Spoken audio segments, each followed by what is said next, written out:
Lembrando mais uma vez que o objetivo aqui não é tirar as pessoas das suas religiões, as pessoas que ainda sentem a necessidade de uma experiência religiosa, tá tudo bem, tá bom? Então, o intuito aqui é de pesquisa, é de estudo. Deus diz a Moisés o quê? Sou eu que faço as pessoas enxergarem, sou eu que dou a vida, sou eu quem mato. É importante, gente, a gente olhar para isso. Nessa construção ainda não se tinha um diabo. Não tem um diabo que está destruindo. Eu quero enfatizar isso. Então, Deus, ele faz o bem e ele faz o mal também. É o que nós estamos vendo na narrativa. Deus não gostou do fulano, ele foi lá e matou. Ele não gostou do que o ciclano fez, ele foi lá e matou. Ele não gostou do que os povos fizeram, ele foi lá e acabou com Sodoma e Gomorra, matou todo mundo. Ele matou o Onã porque ele não queria engravidar lá a sua esposa. Ele matou o Er porque o Er bagunçava demais. E assim por diante, como nós vimos aí nas lives anteriores, né? Ainda no Êxodo capítulo 3, aliás, já indo para o capítulo 4, né? Deus ameaça matar o filho do faraó. Deus, ele falando para Moisés, você vai para lá. E se eles não libertarem, eu sou capaz de matar o filho do faraó. Então ele já começa fazendo uma ameaça. Mas não fica só o filho do faraó na questão da ameaça. Moisés, ele voltando lá para casa e tendo mais um filho com a sua esposa, a Zípora, ele esquece de circuncidar o menino. Penso que na correria, né? Compromisso dele de ir lá para o Egito para resgatar tudo. E Deus, ele planeja matar Moisés. Está lá no livro do Êxodo, capítulo 4. Então dá uma lidinha lá que vocês vão ficar pagos. Nossa, Deus quis matar Moisés, quis matar. O que Moisés fez? Ele esqueceu de circuncidar. E Zípora corre e acaba salvando ele, né? Muito bem. Os milagres de Moisés. Aí Moisés já está diante de Faraó. E começa, então, a mostrar, né? Moisés, ele ganha um cajado. E eu faço, né, umas provocações, porque agora nós vamos começar a ver algumas coisas interessantes, né? Que a gente pode pensar, olha, o cajado de Moisés é um artefato. Mas os egípcios também tinham alguns artefatos que eles conseguem copiar alguns milagres que Moisés faz. Então é uma provocação isso que eu faço, tá, gente? Até tem um programa que eu fiz, né, chamado Evidências Ufológicas na Bíblia, que eu fico olhando assim para esses acontecimentos inusitados e digo assim, alguma coisa esse povo viu. Porque por detrás do mito sempre tem uma verdade. Porque a gente às vezes olha para o mito e fala, não, bobeira, bobagem. Mas não, eles estão querendo dizer alguma coisa. Então, quando eu olho para essas situações assim, eu penso, o que Moisés, o que o narrador, né? O que eles estão ali querendo dizer? Será que tinha artefatos lá no passado que criavam coisas mirabolantes? Eles viram isso e tentaram traduzir isso de alguma maneira? É o que eu penso, sabe? Pode ser que seja. E aí ele primeiro toca ali a sua mão e a mão dele fica leprosa, ele joga o cajado no chão e o cajado vira uma serpente, e só que os magos do faraó conseguem imitar esses prodígios que Moisés faz. Então, quando eles imitam, eles estão mostrando assim, olha, a gente sabe fazer também.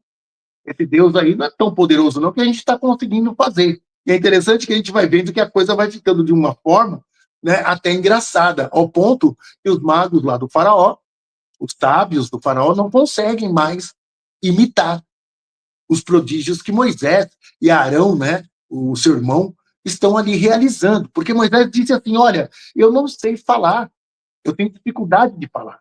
Como é que você vai mandar na frente do faraó assim? E aí Deus coloca ali Arão e fala, não, ele vai te ajudar, ele vai te dar uma força. Então, vamos lá. Gente, se Moisés tinha dificuldade de falar, ele teria tanta facilidade assim de escrever? Você pode até dizer assim, olha, cara, uma coisa não tem nada a ver com a outra. Eu concordo. Mas naquela época, pessoas letradas, mas o Moisés ele foi criado e educado lá entre os faraó. Será? Será? Será que ele era um escriba assim? Tem algum texto que prova isso? Vamos pesquisar, né? Esse é o capítulo 5, as dificuldades da escravidão. Porque, assim, conforme Moisés ele vai ali conversando com o faraó e vai pressionando, Os israelitas ali são escravizados cada vez mais.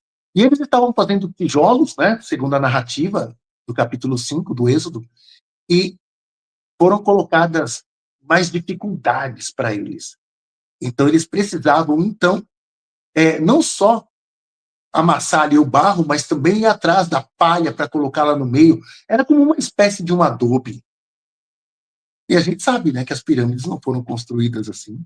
Segundo a história, quando os hebreus chegaram lá, as pirâmides já estavam construídas fazia tempo. O que eles construíam tanto nesses 430 anos que ficaram lá? E como eu disse, até hoje não acharam um cemitério de hebreus lá. Não.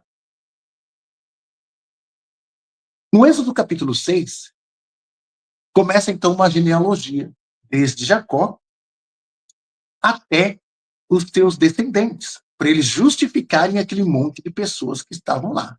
Gente, nós vamos ver mais à frente, é gente pra caramba. E eles não lembravam o nome de Deus.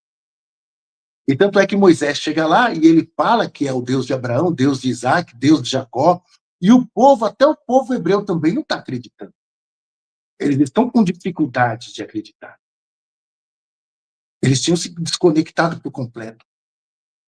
No Êxodo capítulo 7, eles chegam, Moisés e Arão, chegam no Nilo, e em todas as fontes de água do Egito, tocam com um cajado e tudo vira sangue. E o engraçado é que os magos do Egito, eles também tocam nas águas e realizam o mesmo milagre. Eles realizam o mesmo milagre. Aí eu fico pensando, por que eles não fizeram o oposto? Porque eles não arrumaram o antídoto. Eles repetem, a coisa já está feia, e eles repetem, eles fazem a mesma coisa. Fica até cômico, é até engraçado a gente olhar para um contexto desse, sabe? Eles falaram, olha, a gente também consegue fazer a água virar sangue. Não é uma coisa tão... E ficou tudo podre e matou todos os peixes. Gente, a gente vai começar a ver um monte de incoerência aí. Porque está matando a vida, acabando com água, acabando com tudo, e o povo continua vivo. É interessante isso. Vamos seguir. Então o Nilo ficou todo podre, ficou fedido.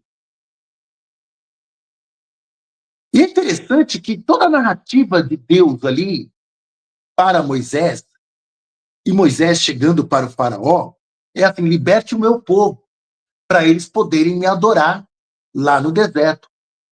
O único objetivo desse Deus é fazer com que esse povo que está lá sofrendo, escravizado, saia de lá para adorá-lo.